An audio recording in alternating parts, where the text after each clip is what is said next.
because these are all inherent. They're aspects of ourselves that when they're re-owned or reintegrated, when we re-owned or reintegrate our shadow, two things happen. First of all, there's incredible emotional stability.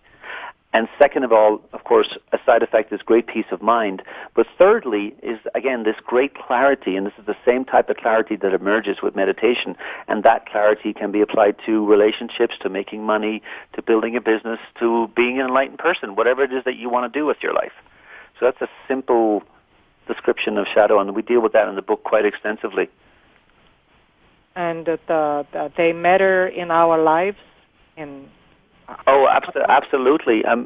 I think we can come across aspects of ourselves in all areas of life, and we can even have these very powerful emotional responses. Sometimes we're looking for the trigger to see what it is that sets us off. And what I say in the book is that life is your trigger, and that your emotional experiences are actually teaching you about the parts of yourself that you are keeping hidden from yourself.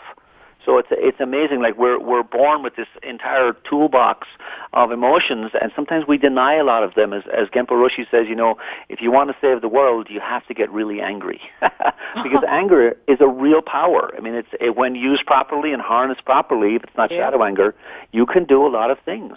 Wow, he's just in a way, like me, because I always talk about the anger, how powerful the anger can be. It's like almost a nuclear resource.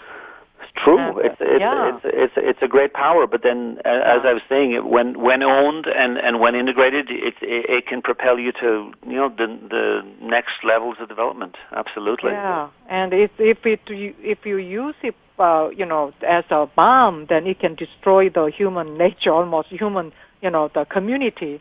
And also, if you use them as an energy, look at all those lights and, all those energy we get from nuclear, resources. So I used to say that, and amazing that someone else said that in the far away from me. But, that's very interesting. But one question, comes to me is about what led you to go to Guatemala out of all those countries in the world? Well, as most things in let's say in my life, or maybe in most people's lives, it seems to be a series of coincidences until you can wake up to the fact that there are no coincidences. And I think what happened was Debora and I wrote the book in northern Portugal, and I met Debora when I was writing there back in 03 and 04, and we moved to Barcelona after the first edition of the book was published in Spanish.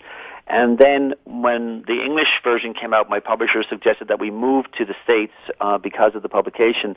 And we kind of missed the Spanish culture. And then we had a friend who came, and we were thinking about Costa Rica. And our friend came for dinner, and she said, my sister has a house in Guatemala. And I was thinking, Guatemala, isn't that dangerous? And she said, well, the country can be, but where my sister lives is called Antigua, Guatemala. It's the old capital city. It's a UNESCO site, beautiful cobblestone streets, Spanish colonial cathedrals. I mean, it's absolutely stunning. Small town. And she said, that's a beautiful place. So we came here and literally just fell in love. Wow. Yeah, and we decided to, plan a move and all of that. Yeah, and those children you are helping, they are so lucky, really, to have you and your wife down there. There are a lot of organizations here on the ground. There's over 100 different NGOs working in, based in Antigua, and there's a really a desperate need. I mean, it's unbelievable. As Debora says, once you hear one story, you think you've heard all the bad news till you hear the next story, and then the next story is even worse. It's just unbelievable, and I think that gets back to part of what's in the book, and it's about opening yourself up beyond self-development, where you actually begin to develop yourself not so much for the sake of the self, small self, but for the sake of humanity, and that turns into social action, that you're actually taking steps in the world to take the wisdom, the knowledge, and the resources and the connections that you have and bring them to the people who need them most. So one of our missions with the Integral Heart Foundation is connect hearts, and the hearts that we're connecting are the most evolved, most powerful people in the world with the people who are also evolved but just resource poor, who genuinely respond really well to this work and who are living in countries such as this and many others. Yeah, And you can tell, the time is that we must be having amazing fun, and we've got only 1 minute left now. So where are you headed for the future? Well, I think what we're doing here in Guatemala is with the 4 different programs that we have is to stabilize those programs and then to make them replicable and also to test the results.